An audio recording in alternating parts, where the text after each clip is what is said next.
Hello, my name is Kevin Tudor, and I'm one of the three hosts of Almost Major, a film podcast dissecting many major indie studios and the films they release. Every week, myself, Charlie Nash, and Bryden Doyle discuss overlooked, forgotten, or bona fide classic indie films via studio-specific miniseries. We've previously covered numerous films from Artisan Entertainment, Lionsgate Films, and New Line Cinema. Titles including The Blair Witch Project, American Psycho, Dogville, But I'm a Cheerleader, Saw, Requiem for a Dream, and Ringmaster, you know, the Jerry Springer film.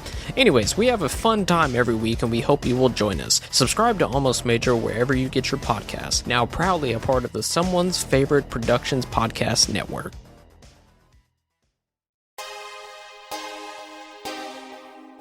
The audio commentary. It's a dying art form, but here at One Track Mind, I, your wonky yet affable host Ryan Luis Rodriguez, analyze film through the prism of these embryonic forms of podcasting, one audio commentary at a time. Masterpieces, crapster pieces, live action, animation, cult classics, films literally no one has ever heard of. No track is too small and no track is too big. Join me and my guests from the entertainment world as we keep these features alive every other Tuesday.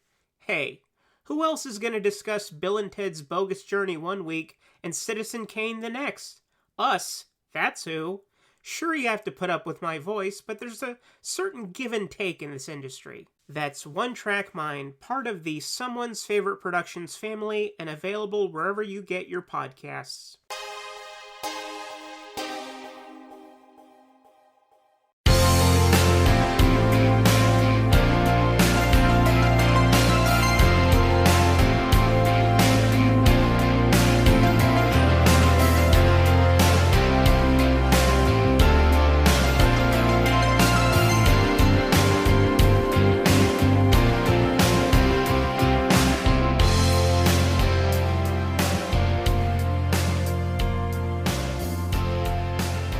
I hear your take on fucking Rogue One, because you've watched it. I haven't watched it. I saw it one time. I saw it once. I refused to watch it again because it was, from what I could tell, it was butchered in the editing suite. They do a lot right in the movie. Mm-hmm. I think we always wanted to see the intrigue portion of the Rebel Alliance. Right.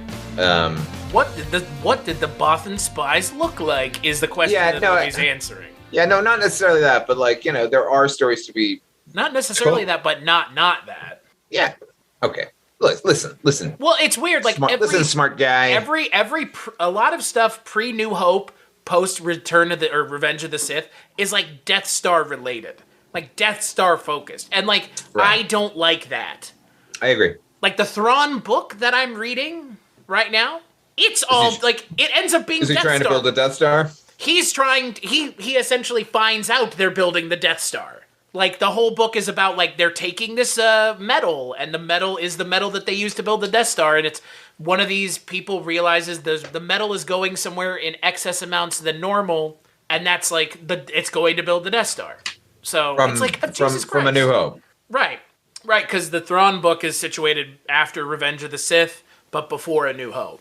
It's just I'm sick of the Death Star. Fuck off with the Death Star shit. That was the other thing with Thrawn is he shows up in the prequel stuff essentially now. He's not even post original trilogy. Right. Well, no, because he is canon because he was mentioned in The Mandalorian. Right. No, he is canon now because they reintroduced him because they retconned all the books out of existence. Oh, I see. Okay, but before that occurred, it was since Disney took over, that book that came out was here it is actually now. We're right. What you read in Heir to the Empire, all that shit, none of that matters anymore. Right. That was the big deal. But we like that guy. Book. Right. But that was the thing. That was the thing with the Thrawn book was they were saying he was such a big enough character in the extended stuff before. Let's introduce him in our new universe we're building sort of from scratch. Right. Yeah. No, that's the name of the Coruscant is from the extended universe, right. So people are just picking and choosing, I guess. Well, that was the thing. Yeah, it's like a galactic salad bar. Right. Some things are legends, some things aren't. But what is funny is This movie that we're about to talk about features an actor who is in a lot of Disney, Disney operating as Marvel Studios. Mr. Vin Diesel, now not known for doing roles like this one. Boy, howdy. Is Vin Diesel known for anything like this, Father Malone? I've never seen him in a role such as this one. No. Well, it was a good one. That have you seen Creepshow, though? Have I seen what? Creepshow? Because I've seen Creepshow. You know what, dickhead? It's just like, just fucking leave me alone. You want to start the podcast this way? All right. God. But on this episode of the Kulturecast, Father Malone of You've Never Seen and Dark Destinations podcast fame is joining me to talk about Find Me Guilty, a film featuring Vin Diesel acting and a hairpiece just lying there. Never lost the case. You're all going down. The men you see before you have engaged in all sorts of criminal activities. 20 defendants, 76 counts, at least 4 prosecutors, tapes, surveillance videos. Mr. DiNorscio, you're on. Hi, I'm Jackie DiNorscio. I'm defending myself in this case. I'm going to be my own lawyer. Have you had any legal experience? I've been in prison half my life. Sometimes I think I had too much legal experience. What do I need with the lawyers? It's not just you. They get one of you for spitting on the sidewalk and all of you can go down. It looks to me like he's hurting us. I'm separating him from the case. It's not up to you. You want to bet? The Brunos want you dead. Those guys love me, man. Love you. Puts 4 bullets in you and he loves you? Yeah, he loves me. Now cut your heart out. I want to offer a deal. I rather my friends. You have no friends. You know what the 2 best words in the English language are? Things change. Do you know that this government offered me a deal to lie about these men? Objection! Jackie D don't rat. One of the lady jurors said he was cute. What is wrong with these people? Isn't the real reason you're testifying here because I refuse sexual advances from you? You want to suck on this instead? Do you feel that the prosecutor was right? Jackie, you swing at him in this courthouse, this case is over. Don't take it out on my friends here. We're gonna go traveling and have us a fling. Now find me guilty. You just wait and see. How do I look, good? Nothing but the best is good enough. May I have a sidebar? I ordered creamy peanut butter and they brought me chunky. This isn't my department. Nothing but the best is good enough for me.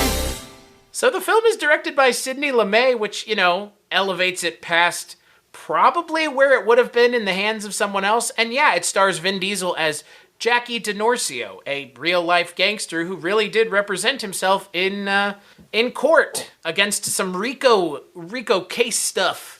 All kinds of fun late 80s mafia shit, a.k.a. the time Rudy Giuliani turned all them mobsters into rats.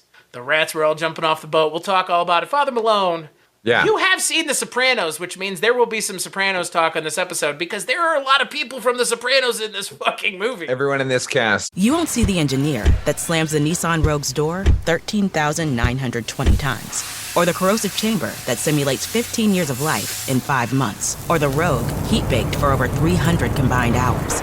What you will see is a vehicle that can take punch after punch and keep rolling. Nissan, #1 in new vehicle quality among mainstream brands by J.D. Power. We put it through the worst, so you get its best. For J.D. Power 2025 U.S. Initial Quality Study Award information, visit jdpower.com/awards. Awards based on 2025 model year. Newer models may be shown. Hey, this is Jason Kleberg from the Force 5 podcast, a show that forces a guest to come up with a movie-themed top 5 list topic, and then we reveal our picks on air. Top 5 heist films, top 5 tearjerkers, top 5 movie dogs. Every show you'll be asking yourself, what would be on my list? Guests include directors, screenwriters, actors, podcasters, musicians, authors, and even a professional wrestler. Subscribe to the Force 5 podcast, and you won't just be a listener, you'll be a list nerd. The Force 5 podcast, available wherever you're listening now. in some way, one way or another, was on The Sopranos. Yeah, it's wild. You've got let's see, we've got the guy who plays Hesh. There's also the guy who plays the guy who plays the lawyer, Melvoin, in The Sopranos, is just, playing a lawyer here. Yes. God, I'm trying to think of some other ones. Annabella Sciorra, yeah. Gina, is it? No. What the fuck is her character's name? God, I was literally talking about it earlier when we were talking about her character. God damn it, I don't remember. But she was the woman that Tony has, I guess, the woman that's essentially his mother, younger in the show. That's kind of what they always are leaning at, right? It's like, your mother, yeah. I'm trying to think who else. Alex Rocco's not in The Sopranos somehow. Should have been.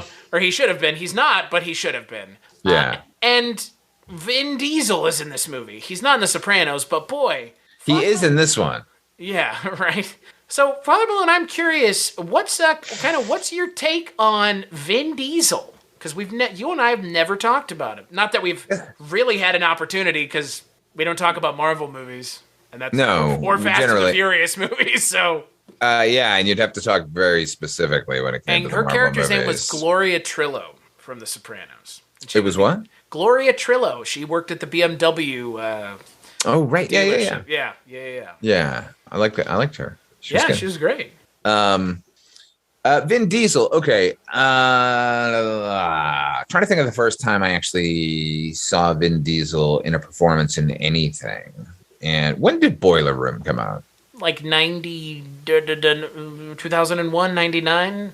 Was it before or after Saving Private Ryan? Boiler Room was 2000. So it was 98 was Saving Private Ryan. So Saving Private Ryan's kind of like his first role, yeah? I guess. Pretty much. I'm sure he had done is technically something. His role before that. But there you go. His first film is 97, but then next film is Saving Private Ryan. So. And then you know what his third role was?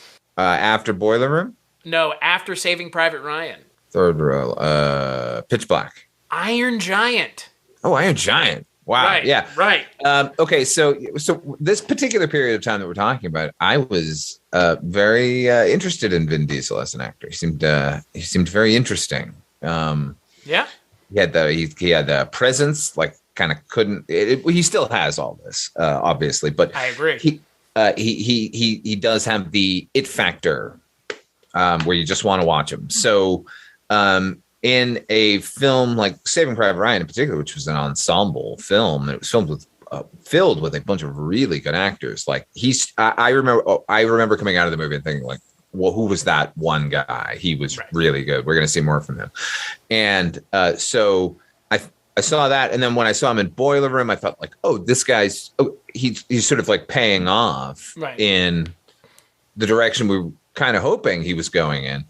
And then, and I guess it was Triple X, right? Triple X came first, or was it Fast and the Furious? It was Fast and the Furious, and then Triple X, right? No, yeah. So it was Fast and Furious was 01, and then at Triple X was 02. 02, okay. And then Riddick was right after Boiler Room, so Pitch Black, yeah, 2000. Right, yeah, see, and even with Pitch Black, Pitch Black is like an action movie, but it's kind of a horror movie and sci-fi and alien-esque. And I like Pitch Black as a movie. It's a little preposterous overall, but there's some good stuff in it. I've never seen. Oh, you should check it out. Dave Toohey is an interesting. I know a friend of the podcast, Mike White, is a fan as well. So comes highly recommended. I think he likes all of them. I think actually. I like Pitch Black, and I like the Chronicles of Riddick. I thought it was interesting and sort of fun and unusual, and I thought they were taking some interesting chances with it. But that third one, which is effectively a remake of Pitch Black, it's just I don't understand it. Anyway, so Vin Diesel for me had a lot of promise, and I thought he seemed to be working within different genres. I thought he was going to be a little bit more character actory than action star, but obviously action star made him a billionaire. So I was about to say, like, I bet Bruce Willis says the same thing. I love to be a character actor, but Die Hard pays the bills, baby. Right, exactly. I think Vin Diesel is a better actor than Bruce Willis. I don't think Vin Diesel has given as many opportunities that Bruce Willis has to show off his dramatic acting chops. I totally agree with that. And that's a shame, given how good once this Vin Diesel movie went to Action Town, he sort of never came back, except for this one pause, the movie we're talking about, which, like, I don't know the story of how the production of the movie occurred. I'm guessing the movie got made because Vin Diesel said yes. Yes. In 2009, he was pretty goddamn star-rific at that point. After, 06. I mean, this movie came out in 06, so it's not even. 06. Yeah, so that's the thing. Like, I think Vin Diesel has been popular since 2000, since Fast and the Furious. Oh yeah, naturally. Yeah, that's the way I look at it. Like, to your point, like anytime after 2000, I mean, we've had Vin Diesel since 2000, essentially. Yeah. And so I liked him early on, and then he kind of got into the action thing, and then he continued into the action thing, and then he kind of just kept going with the action thing, and then, action. This movie, for whatever reason. Yeah, and no, in this movie, okay, look, he is miscast. I don't think so. Okay. I actually, here's the thing. I think it's such a strange casting choice that it kind of, I think because Vin Diesel is so charismatic, and because I think Vin Diesel is so charming, I think any amount of I think after maybe 5 to 10 minutes, I think it just kind of melts away and you're along for the ride. And I think that's the thing.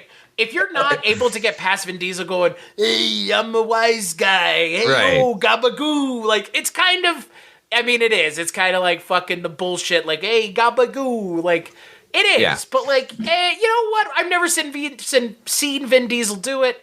And we'll probably never. You won't see the engineer that slams the Nissan Rogue's door 13,920 times. Or the corrosive chamber that simulates 15 years of life in 5 months. Or the Rogue heat-baked for over 300 combined hours. What you will see is a vehicle that can take punch after punch and keep rolling. Nissan, #1 in new vehicle quality among mainstream brands by J.D. Power. We put it through the worst, so you get its best. For J.D. Power 2025 U.S. Initial Quality Study Award information, visit jdpower.com/awards. Awards based on 2025 model year. Newer models may be shown. See him do it again, and if this is the one time, yeah, all right. Okay. Look, I didn't say he gave a bad performance. Sure, that's fair.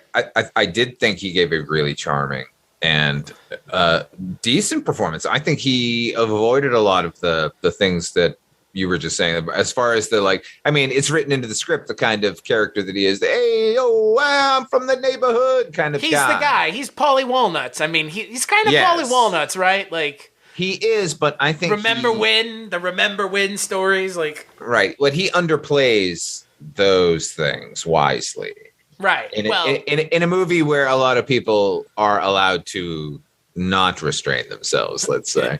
Boy, ain't that the truth. I look, I'm sticking by what I said. I do think he's miscast. He's not right for this role.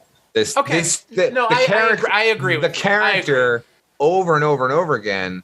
You get the idea that these little things he's doing, people are like kind of astonished that we're getting it from this. What in my mind, the voice, not necessarily Vin Diesel's voice, but the voice as written seems to come from kind of like a schlubby guy. So who from The Sopranos? Who's not that attractive? Like Steve Sharippa, like the guy who plays Bobby Bacala, like a guy like that, right? Yeah, but in that vein, like a schlub. A schlub. Vin Diesel, no matter how much that's fair. No matter how much padding you put on him and how badly you put the hair up, which by the way, I think the hair looks good. Honestly, I think the hair looks fine. I think it's a good makeup. But no matter what you do in that direction with Vin Diesel, you're still seeing a monster under there who's like the most intimidating thing in the room, right? Like, he's still Vin Diesel. Yeah, and that character needed to be the guy that when you're scanning across the room, you never see him because he's just. Without The Sopranos, you could have had James Gandolfini play this role. You could have had James Gandolfini play this role with The Sopranos, even, really. I mean, again, that's the whole thing about James Gandolfini as Tony Soprano, right? Is like, no matter how sexy women find him, no matter how charismatic he is, he still doesn't look like Sonny Corleone. No, he's certainly not. And that's the point. Yeah, that's the point. Right. None of those. And I'm not saying got, and I'm not saying Vin Diesel is like so attractive. No, but to your point, role. he is miscast because he's Vin Diesel. It would be like casting Arnold Schwarzenegger in this role and expecting us to get over the fact. And Arnold Schwarzenegger could give a once in a lifetime performance like that. You know, you can go like, wow, just like Junior. He was a really good actor, but it's like it didn't serve the movie, so it's a fail. Like and my problems with this movie, Vin Diesel's miscasting is one of them. But that's actually very far down on the list. Vin Diesel is not the problem in this movie. Sidney Lumet is the problem in this movie, which I know people are probably like shooting arrows at me from across the interwebosphere right now. But like Sidney Lumet directed 12 Angry Men. This is a courtroom drama, and it should have been awesome. The problem is 12 Angry Men was a genius stage play, and this was a screenplay slapped together by three guys. I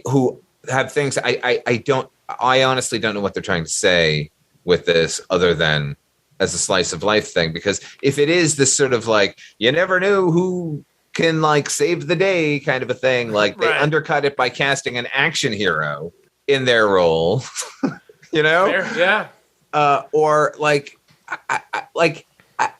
I thought it was hilarious at one point in this movie, like he discredits a guy on the thing by like laying into Italian stereotypes. Meanwhile, every time we cut to Vin Diesel, Louis Prima is singing When You're Smiling.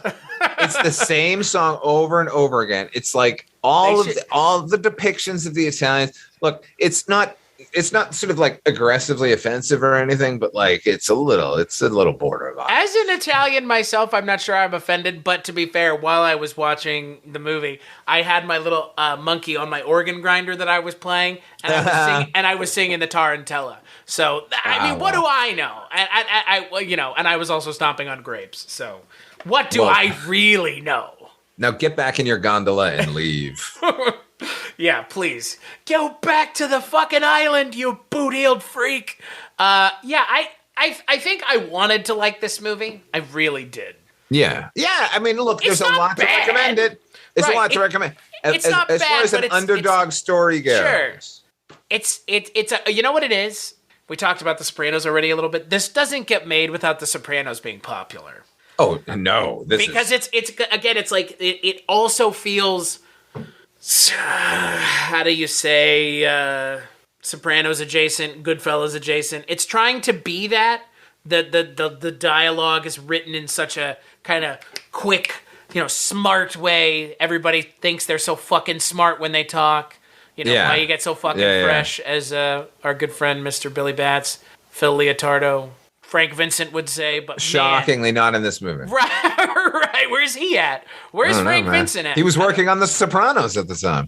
Yeah, that's the thing. There are people here that just are in The Sopranos that are in this, but like the big people aren't in this, obviously, because they're working on The Sopranos. It's okay. It's okay. It's interesting because it has Vin Diesel in it. Otherwise, I'm not sure anyone would really have batted an eye. It's weird. It's worth checking out and talking about because of Vin Diesel's casting. And in bringing us to it because of Vin Diesel's casting, there are things to talk about. But like, I think this would have just been... I'm not sure anyone would have been... We wouldn't be talking about this right now without Vin Diesel being in it, right? No. No. You know what? Maybe we would if the casting had been correct. Okay, so who's correct then? Literally any schlubby, little guy who could have swayed an entire jury to allow 9 or 10 murderers to go free. So they can't. So essentially, you're saying maybe they were just trying to do something in the vein of My Cousin Vinny as well, and it something like that. Joe Pesci, right? Like kind of like that. Yeah. I mean, a little more, nuanced maybe, but yeah. Like I mean, I like My Cousin Vinny. I'm not saying it's not worth liking. I'm just saying it's a little broad. Marissa Tomei won the Academy Award, so we're in the broadest performance I've ever seen in my life, and I love Marissa Tomei. She's good in it. She's the best thing in that movie. Yeah. Oh, Fred Gwynn is the best thing about it. Oh, you're absolutely right. Fred Gwynn is the best thing in everything. I watched The Cotton Club again last night. Jesus Francis Christ. Ford Coppola's The Cotton Club. Well, of course. He would prefer to be referred to it by that name. Well, I'm not talking about the actual Cotton Club. I wasn't there. I'm talking about that movie with Fred Gwynn, and Fred Gwynn is so good in it. He's so good. Everything. Yeah, man. Would Joe Pesci, if this movie had been made in the 90s, would you have cast Joe Pesci in the role, the lead role? No. A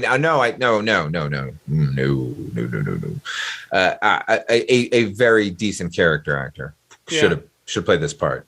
Yeah, Ray Liotta. No, even he's too intense. Like Steve Buscemi, like. I don't know. Steve Buscemi's pretty intense when he gets. He can be, but I would believe him as the guy that everyone's just like, oh my god, just shut your mouth, you dummy. You're fucking it all up. Like, and then he's the fucking turning tide. That would have been interesting. He's got to make an appeal to his emotions. It's so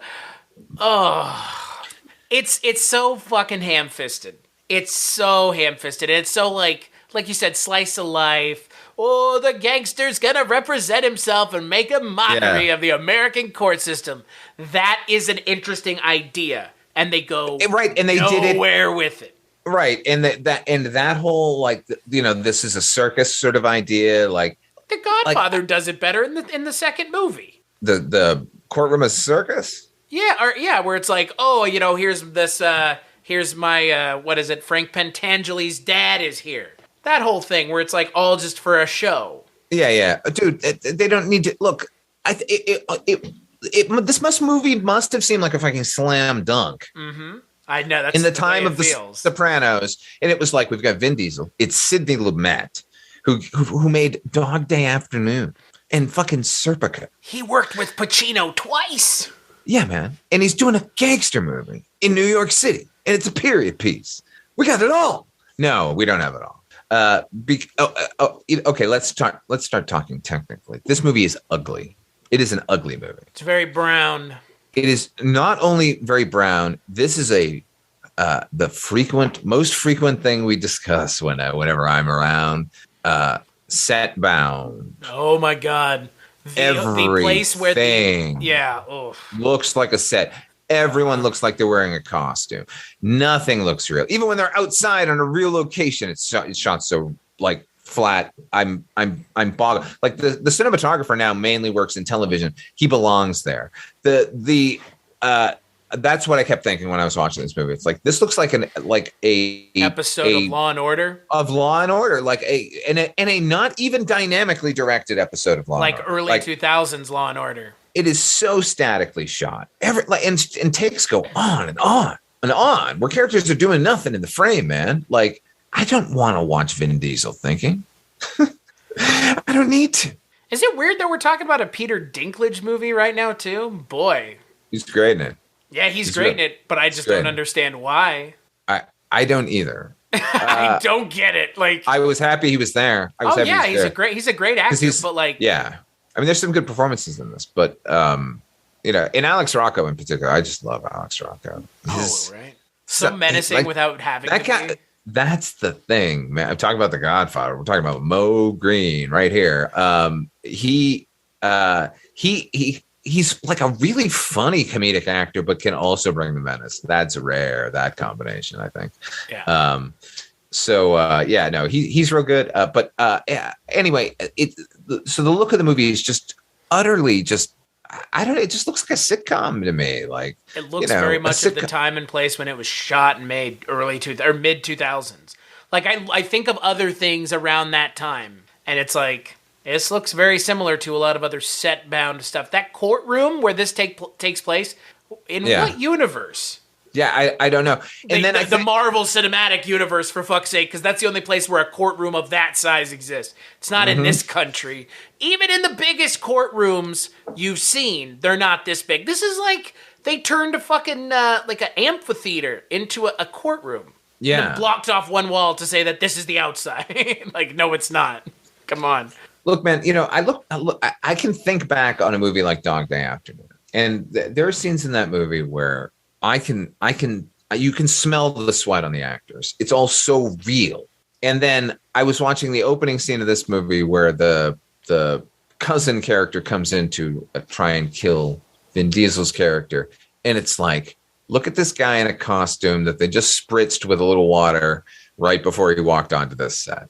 It was so depressing. Like, they probably, Sidney Lumet probably didn't get the kind of money he wanted, they probably had to shoot on a tighter schedule or something, but like, take the time and light your fucking movie. You made Serpico, motherfucker. I agree. I don't understand it. It's like, I think about this, and this is a weird comparison to make, but kind of apt in a way. Like, I think about Blues Brothers and Blues Brothers 2000. And I think about that first movie, and it is so gritty and fucking gorgeous. And then I think about that sequel made 30 years later by the same people.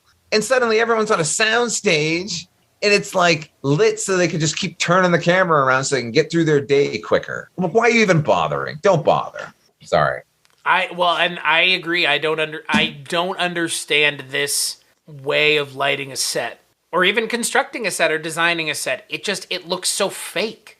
And maybe that's the point. But it looks fake in a way that it's like, this can't exist in reality. It could only exist as a set. And I've seen trees fighting giant purple fucking aliens that looks more real than this set. Absolutely believed, right? I've seen a tree. You won't see the engineer that slams the Nissan Rogue's door 13,920 times. Or the corrosive chamber that simulates 15 years of life in 5 months. Or the Rogue heat-baked for over 300 combined hours. What you will see is a vehicle that can take punch after punch and keep rolling. Nissan, #1 in new vehicle quality among mainstream brands by J.D. Power. We put it through the worst, so you get its best. For J.D. Power 2025 U.S. Initial Quality Study Award information, visit jdpower.com/awards. Awards based on 2025 model year. Newer models may be shown. Played by Vin Diesel fighting shit that looks more real than this set. Okay? All right?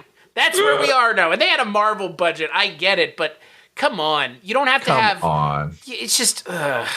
okay. It's also set-bound. But look like this. Very set-bound. The prison doesn't even look real. It looks like a set. Like, Jesus. Prison looks terrible. And, okay, now, and... Let's talk about the script for a minute here, because like what we mentioned earlier, I don't understand what the movie is trying to say. Is this a send up of our judicial system where, it's gotten this insane and it's turned into a circus? Was that what they were driving at? Or was this a sad sack makes good story? Or okay. Putting aside that I don't understand their point in even making the movie. I mean, it's the longest case in American history, the longest trial in American history. Which, right? Okay, it's a story. It's a story worth telling, but yes, there's a lot to recommend the story. Right. I would think that there'd be a more interesting way of telling this story than focusing on. I don't know.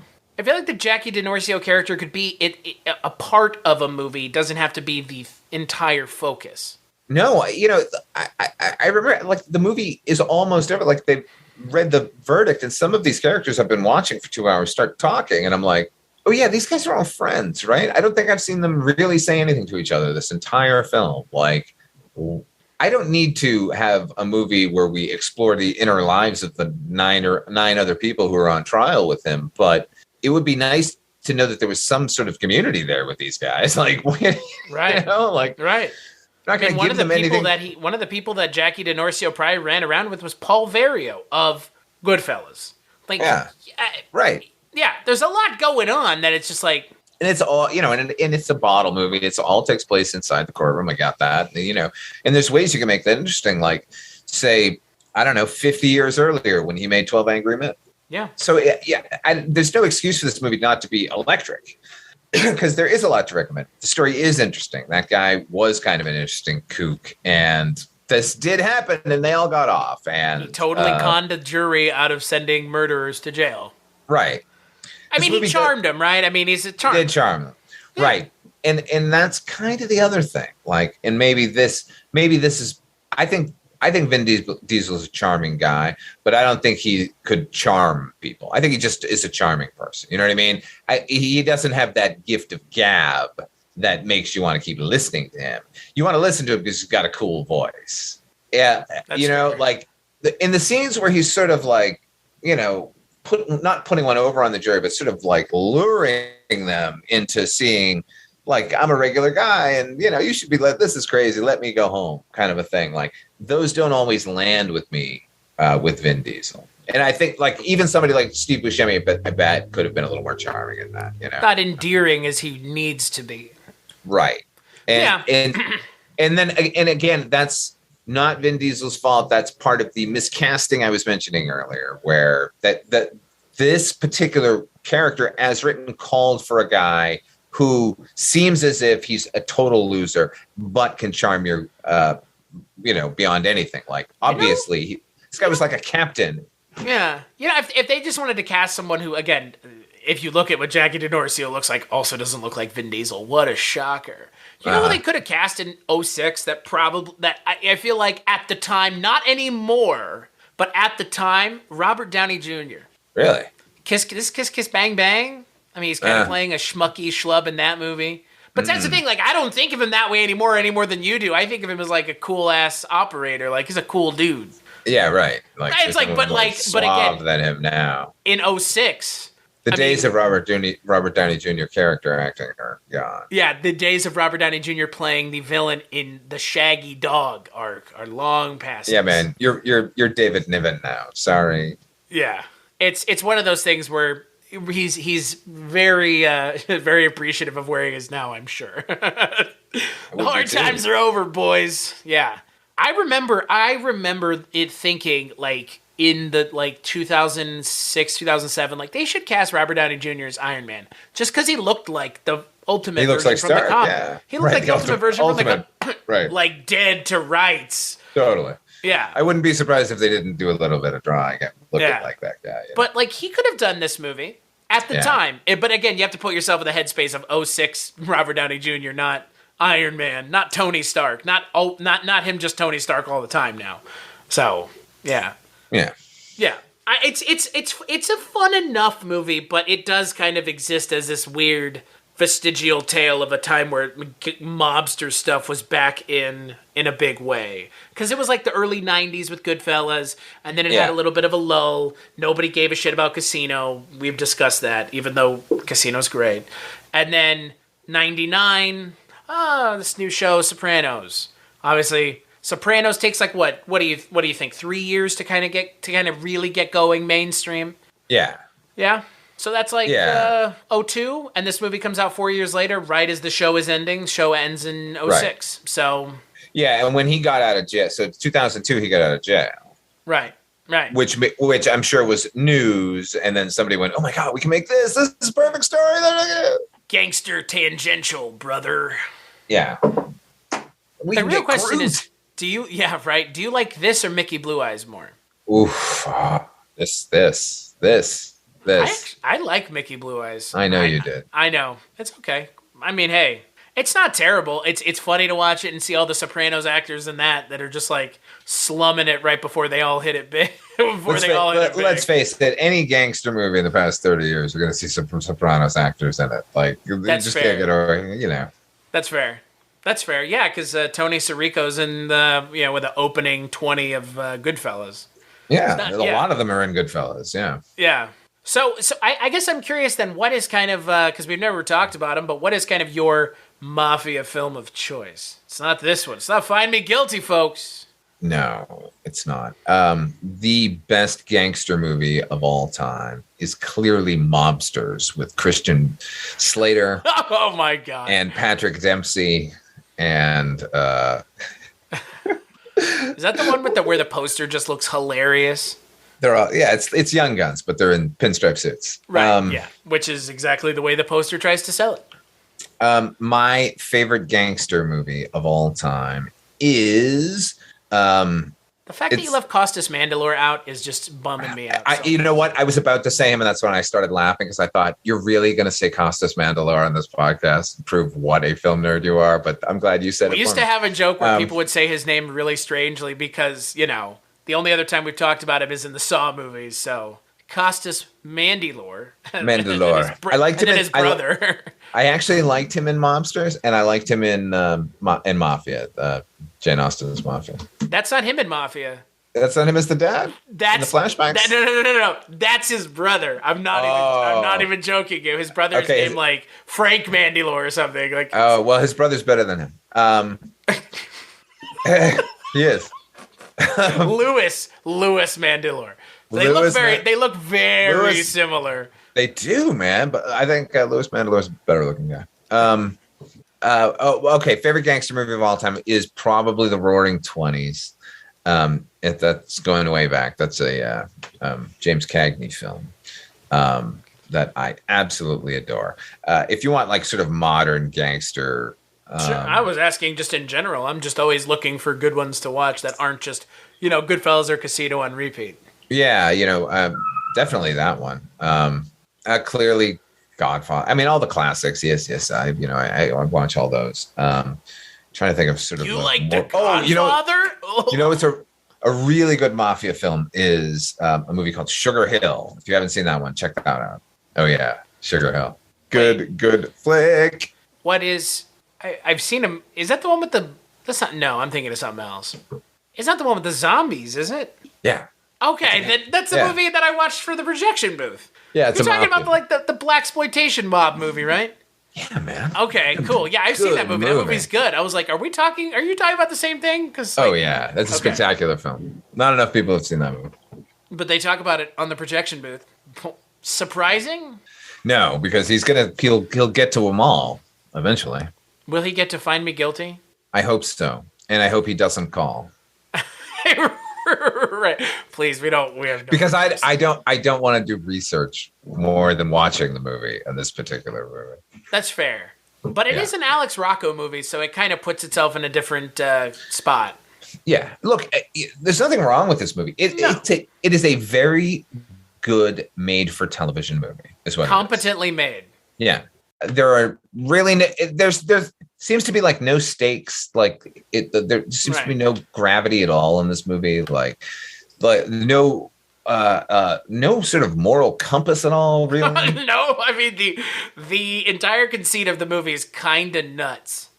And it does this weird thing where I think Vin Diesel is very charming. I think Peter Dinklage is very charming. I think several of the actors in the cast are very charming. And then several of the actors are so unappealing that I want to stop watching the movie. Linus Roach, for whatever reason, he's in that camp for me. I look at him and I just want to punch him in the face. Like, I don't like that guy. And I know he's the villain here, so like maybe that's good casting, but he's so sniveling. The villain, who is also coincidentally a Supreme Court justice in real life. So, the real guy is? Yeah, Samuel Alito is who that character is. Oh, that was Samuel Alito. Oh, how funny, man. Well, okay, maybe they were trying to take a jab at him. Where's the Giuliani character of this movie? That's what I was... I mean, they have him in the movie. Yeah.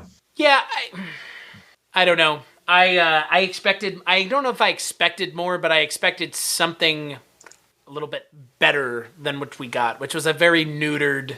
For an R-rated movie, too, it felt rather neutered. Very just... Yeah. I mean, they said fuck a bunch of times, so... Yeah. This R-rated. Fucking guy, that fucking guy. Like, all right. Yeah, it didn't really feel like... fuck a bunch of times doesn't mean anything. Like, sorry. Yeah. It didn't feel, like, violent or scary or sexual or anything. Like, I mean, I guess that opening scene was a little much, but wasn't too much. A lot of CGI bullet shots. No, there were not. Those were all practical. Sure. Does it really matter? Those are practical. 2004. Sidney Lumet. There was somebody on set with Squibb's brother. Hey. Did you ever see Dog Day Afternoon? No, I haven't. Oh my God! What? I watched this before I watched Dog Day Afternoon. Isn't that depressing? Now watch that and you'll go, oh, I understand why people mention Sidney Lumet in a good light. Oh, I believe and completely understand why. I mean, I saw 12 Angry Men when I was in high school, but because they made you. I guess, but I enjoyed it. That's a good movie. Yeah, I like Raul Esparza in this. I haven't seen him in enough stuff. I mean, I just think about him from Hannibal. That's pretty much it. But he's okay as kind of the only other character who's given a lot of screen time, and by that, another scene. Annabelle Skewer is only in this movie for one scene. A lot of the characters, like Alex Rocco, is in the movie a lot, but he's only in it for like 4 lines of dialogue. Right, but they're good. Right, but you can count how much he's in it by his amount of dialogue he has. It's very strange. Man. He gets this. He got a plum roll here. He just got to like sit around and eat. Right. You know, like it's pretty good, man. We need everybody on set. You mean the fucking buffet? Like, yeah, pretty much. Like, Jesus Christ. Now, I don't know if this is apocryphal or not about Alex Rocco. I believe this is true. Now, Alex Rocco grew up in Charlestown, Massachusetts. If you look him up, it'll say Cambridge. It's not. He was in Charlestown. And Alex Rocco was part of the sort of lower echelon mafia in Boston. And then he took off like to get away from them. They were all like, whatever happened to him? And then like they went to a movie and they saw him in the movie, and it might have even been The Godfather. Like, oh my God, that's Alex Rocco. Like that. Like his old gangster buddies. He ends up playing them in movies forever. Glad we didn't whack that one. Yeah, right. Yeah, it's weird to talk about characters and the amounts of dialogue that they have, but that's kind of where this... You won't see the engineer that slams the Nissan Rogue's door 13,920 times. Or the corrosive chamber that simulates 15 years of life in 5 months. Or the Rogue heat-baked for over 300 combined hours. What you will see is a vehicle that can take punch after punch and keep rolling. Nissan, #1 in new vehicle quality among mainstream brands by J.D. Power. We put it through the worst, so you get its best. For J.D. Power 2025 U.S. Initial Quality Study Award information, visit jdpower.com/awards. Awards based on 2025 model year. Newer models may be shown. If you're looking for more horror outside of the mainstream, look no further than Unsung Horrors, a podcast about underseen horror movies. I'm Lance. And I'm Erica. Every other week, we'll cover a horror movie with fewer than 1,000 views on Letterboxd. We'll even give you double feature recommendations to pair with the movies we discuss. From gothic to shot on video, from slashers to comedies, from giallo to J-horror. We'll cover all the subgenres. So join us as we unearth these hidden gems of horror. Follow us on Instagram, Twitter, and Facebook, all at Unsung Horrors, available wherever you listen to podcasts. And part of the Someone's Favorite Productions podcast network. Movie is almost the lion's share of the film is given to Vin Diesel. Yeah, too much. Like, the lines even are given to him. Few characters say... It's weird, like, thinking back on the movie, it's him and Peter Dinklage are given almost, like, all of the lines.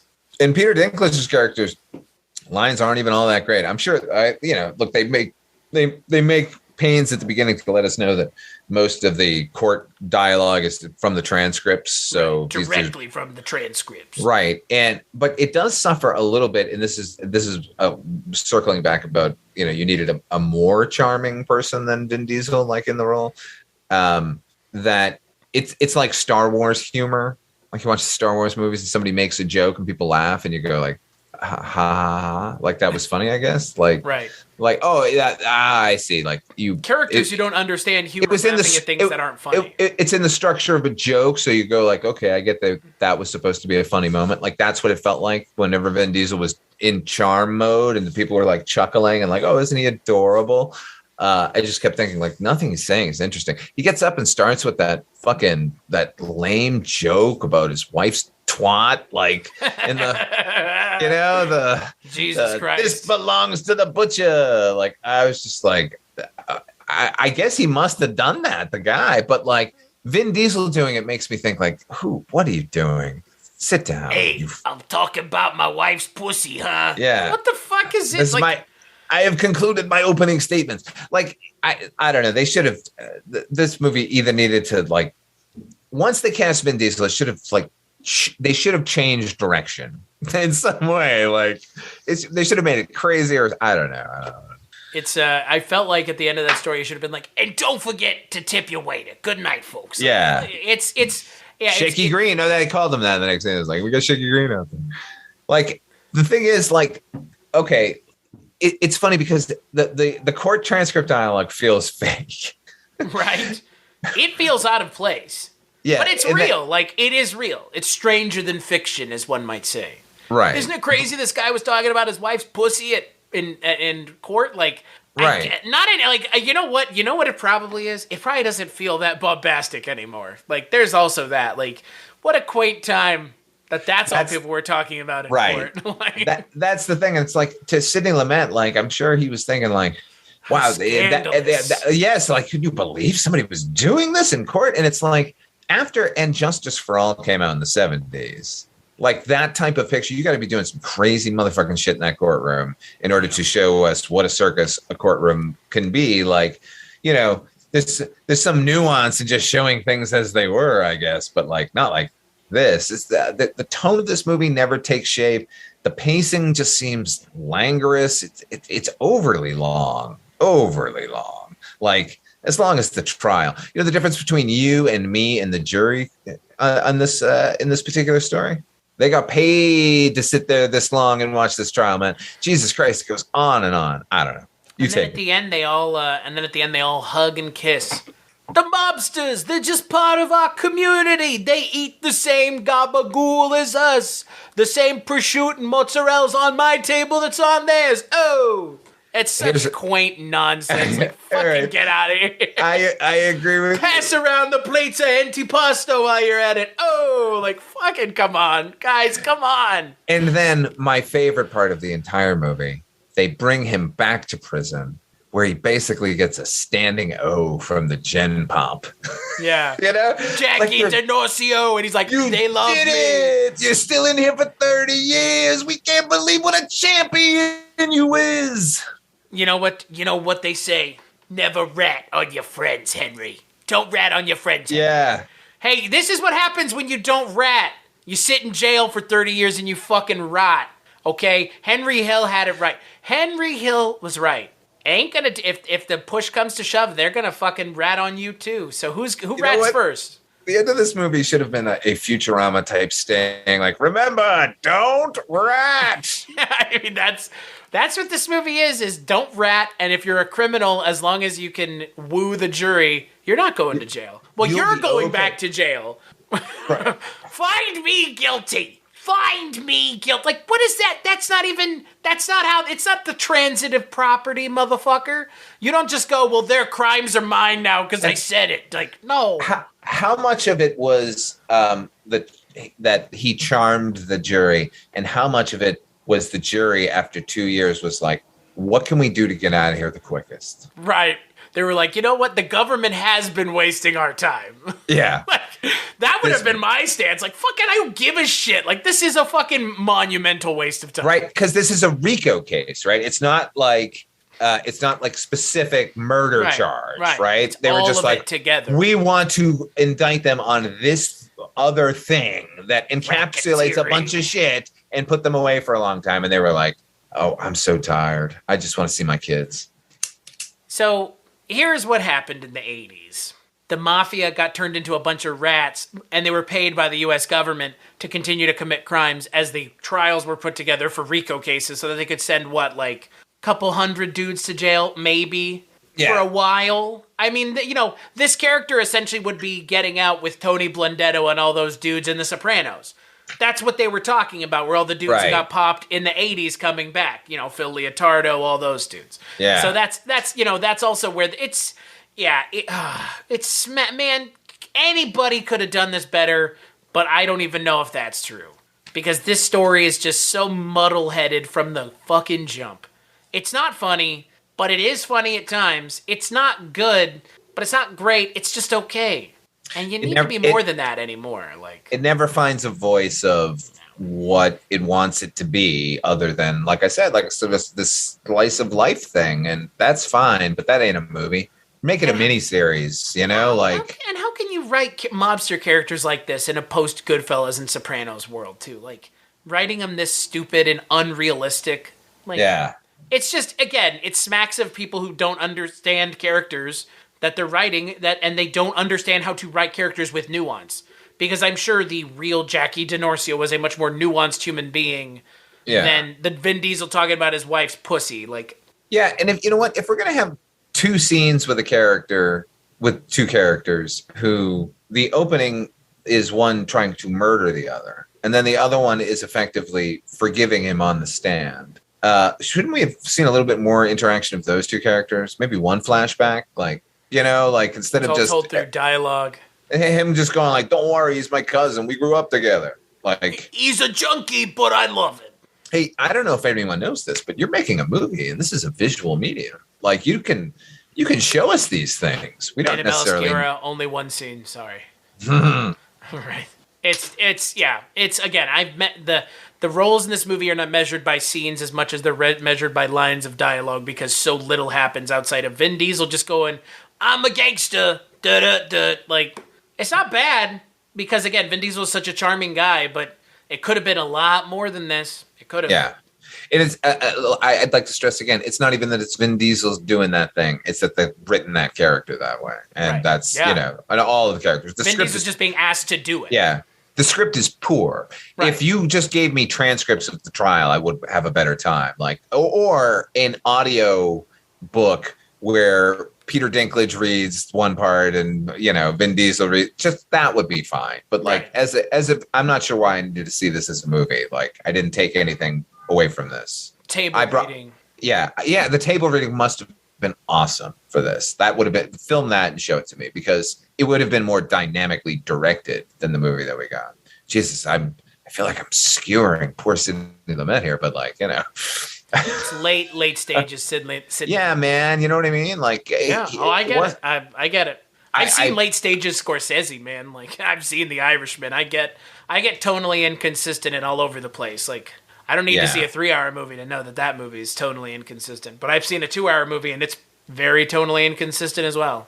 Did you see Bridge of Spies? What are you doing, Steven?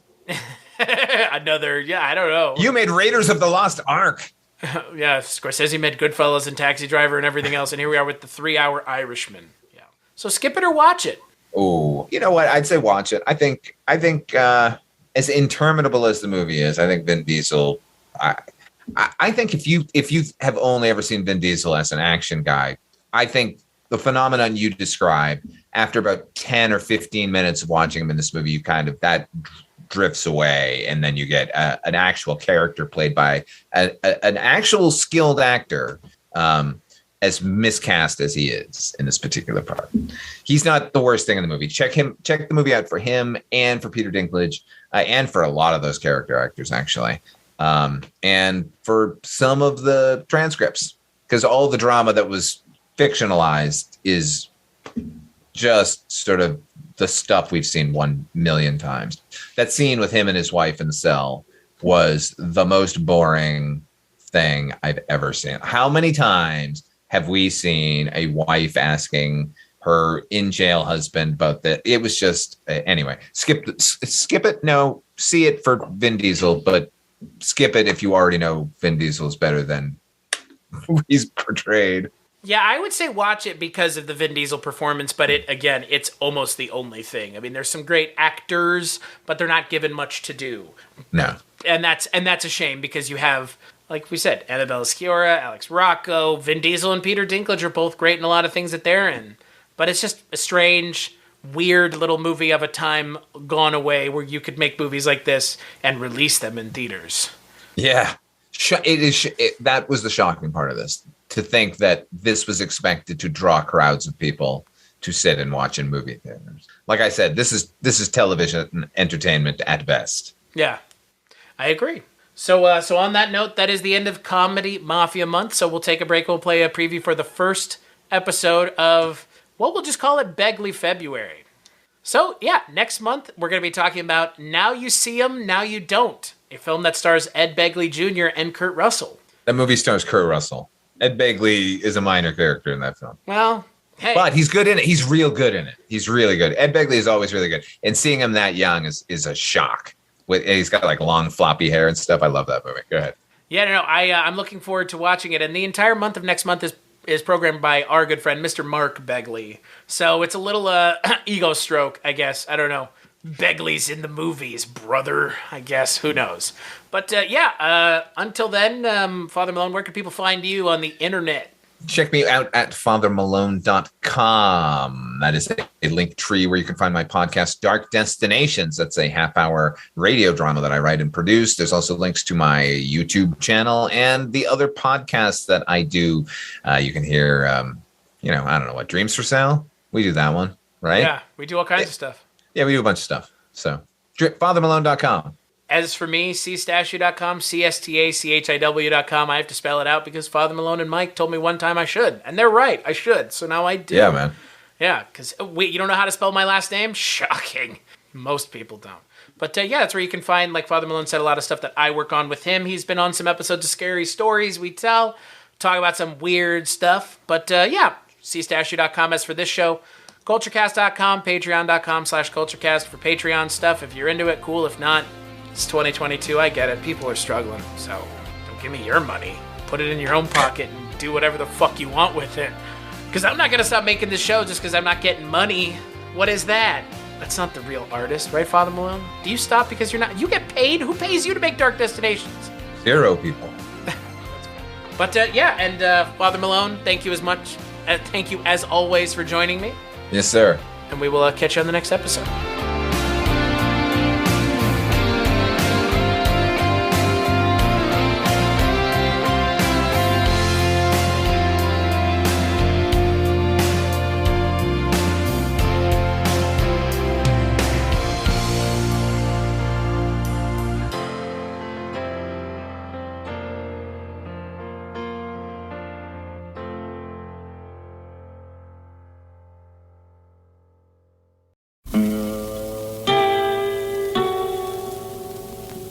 Hello, filthy movie lovers. My name is Gentry Austin. And I'm Casey Scott. And we're the hosts of the Sin Syndicate, film podcast for something weirdos, anti-criterion bros, and Joseph Sarno aficionados. Join us semi-weekly as we peer into the adults-only theaters and sticky-floored cinemas of the golden age of sexploitation, when the morals were loose, the laws were murky, and the intercourse was all simulated. Find us now on the Someone's Favorite Productions podcast network.